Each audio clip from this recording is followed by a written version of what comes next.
Opposition के प्रत्याशी श्रीमान सुदर्शन रेड्डी वही है जिन्होंने वामपंथी उग्रवाद को, नक्सलिज्म को मदद करने के लिए सलवा जुडम का जजमेंट दिया था।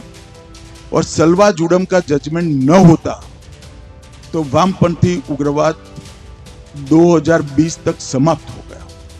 उपराष्ट्रपति पद के लिए 9 सितंबर को चुनाव होने हैं। ऐसे में एनडीए और इंडिया गठबंधन ने अपने अपने प्रत्याशी को मैदान में उतार दिया है। एनडीए की तरफ से महाराष्ट्र के वर्तमान राज्यपाल सीपी राधाकृष्णन उम्मीदवार हैं और इंडिया गठबंधन की तरफ से सुप्रीम कोर्ट के पूर्व सीजेआई सुदर्शन रेड्डी उम्मीदवार हैं। 20 अगस्त को सीपी राधाकृष्णन ने अपना नामांकन दाखिल कर दिया। उनके साथ प्रधानमंत्री से लेकर एनडीए के सभी दल मौजूद थे। उसके अगले दिन 21 अगस्त को सुदर्शन रेड्डी ने भी अपना नामांकन दाखिल कर दिया। उनके साथ पूरा इंडिया गठबंधन एकजुट था। ऐसे में 22 अगस्त को कोच्चि में आयोजित एक कार्यक्रम में देश के गृह मंत्री अमित शाह ने विपक्ष के उपराष्ट्रपति पद के लिए उम्मीदवार सुदर्शन रेड्डी पर देश में नक्सलवाद को बढ़ावा देने का आरोप लगाते हुए कहा, सुदर्शन रेड्डी वही हैं जो सुप्रीम कोर्ट के जज रहते हुए वामपंथी उग्रवाद और नक्सलवाद को समर्थन देने के लिए सलवा जुडुम का जजमेंट दिया था। अगर ऐसा न किया गया होता तो हम उग्रवाद को 2020 तक समाप्त कर देते। केरल ने नक्सलवाद का दंश झेला है और उग्रवाद को भी सहा है। केरल की जनता जरूर सुनेगी कि वामपंथियों के दबाव में कांग्रेस ने किस तरह के प्रत्याशी को चुना है, जिसने वामपंथी उग्रवाद और नक्सलवाद को समर्थन देने के लिए सुप्रीम कोर्ट का मंच चुना था।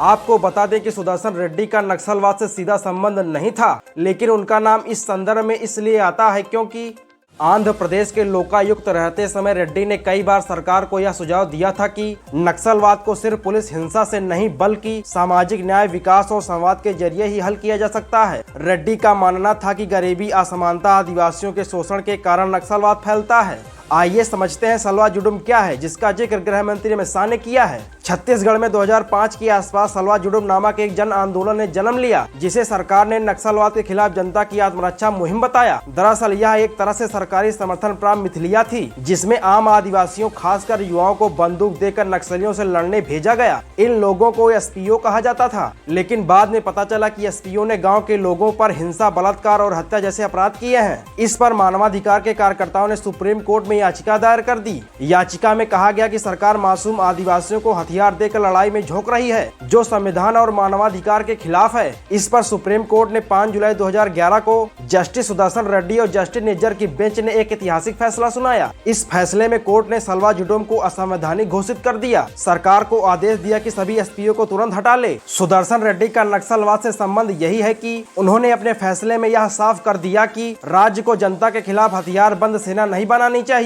इसी फैसले का जिक्र गृह मंत्री अमित शाह कर रहे थे। अमित शाह के बयान और सुदर्शन रेड्डी के फैसले पर आपकी क्या राय है, कमेंट करके हमें जरूर बताएं।